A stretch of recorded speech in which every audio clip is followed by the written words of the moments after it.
নমস্কাৰ বন্ধু বান্ধৱীসকল। আজি এটা বিশেষ কাৰণত এই ভিডিঅ'টো বনাবলগীয়া হ'ল। আপোনালোকৰ সকলোৰে ভালে চাগে। আজি যিটো কাৰণত এইটো ভিডিঅ' মই বনাব বিচাৰিছোঁ তাৰ বিষয়ে দুআষাৰ মই আপোনালোকক অৱগত ক'ব বিচাৰিছোঁ। যিসকলে মোৰ ভিডিঅ'বিলাক ছাবস্ক্ৰাইব কৰি নাই লোৱা সিহঁতি মোৰ চেনেলটো ছাবস্ক্ৰাইব কৰি ল'ব। ওচৰতে সৰু পোৱালীজনীয়ে কিবা কাঁহী বাতি এইবোৰ টাং টুং বজাই আছে। ছোৱালীজনীয়ে মোৰ সৰু এজনী ছোৱালী আছে 9-10 মাহৰ, তাই বৰ উৎপাতে কৰি আছে।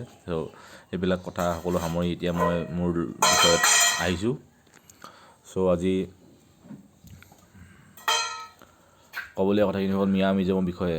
অসমত মিঞা মিউজিয়াম বোলে মিঞা মানুহখিনিয়ে বোলে মিঞা মুছলিম মানুহখিনিয়ে বোলে কিবা মিঞা মিউজিয়াম খুলিছে বুলি কালি পৰহিৰ পৰা খুব নিউজত শুনিবলৈ পাইছোঁ। তাকে লৈ মই দুআষাৰ ক'লোঁ। অসমত মিউজিয়াম খুলিবলৈ মিঞাসকলৰ কোনো জন্মগত অধিকাৰ নাই। সিহঁতি প্ৰকৃত অসমৰ কোনো থলুৱা জনগোষ্ঠীৰ লোক নহয়। অসমৰ যিকোনো কলা কৃষ্টিবিলাক সিহঁতি এতিয়া দেখাইছে, সিহঁতৰ কোনো কলা কৃষ্টি একচুৱেলি সিহঁতৰ নাই।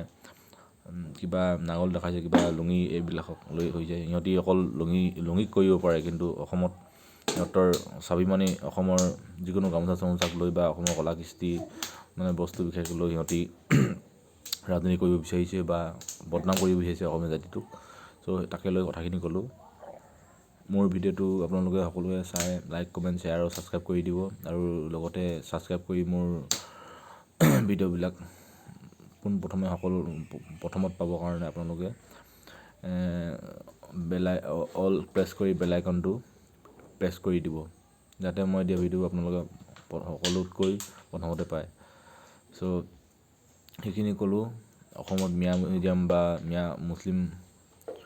মিঞা মুছলিমখিনিয়ে যি উপদ্ৰৱ সিহঁতি কিবাকিবি বহুত কৰি আছে, সেইবোৰ নহ'ব। অসমত কোনো বহিৰাগত বণিক গোষ্ঠীৰ কোনো মিউজিয়াম বা কোনো বাংলাদেশী মিউজিয়াম বা অসমত কোনো মিঞা মিউজিয়াম নহ'ব। অসমত অসমীয়া হৈ জীয়াই থাকিবলৈ অসমীয়া স্বাভিমানৰ লগত খেলা নকৰিব। অসমীয়া ভাষাৰ, অসমীয়া জাতি, অসমীয়া কলা কৃষ্টিৰ ওপৰত খেল নকৰিব।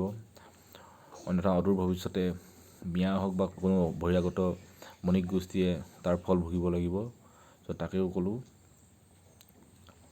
অসমত যি অসমীয়া স্বাভিমান, অসমীয়া মানুহখিনি যি সৰলতাৰ সুযোগ লৈ বহিৰাগত বণিক গোষ্ঠীয়ে যি শোষণ লুণ্ঠন চলাই আছে, তাক লৈ আমি বহুতেই উৎপাত কৰিব লাগিছিল, কিন্তু আমাৰ সহজ সৰল মানুহখিনি আজিলৈকে তেনেকুৱা ধৰণৰ একো কোৱা নাই। আজি গুৱাহাটীত হওক বা অসমৰ যিকোনো প্ৰান্তত হওক বহিৰাগত বণিক গোষ্ঠী বেপাৰ বাণিজ্য কৰি ধুনীয়াকৈ অসমৰ পৰা টকা ঘটি নিজৰ ৰাজ্যত বা নিজৰ কিছুমান ঘৰ বাৰী, নিজৰ প্ৰপাৰ্টি সম্পত্তি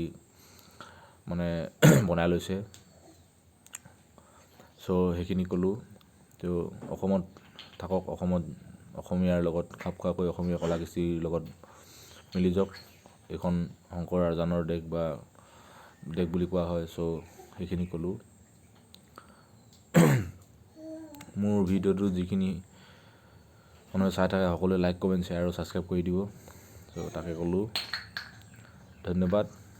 জয় আই অসম।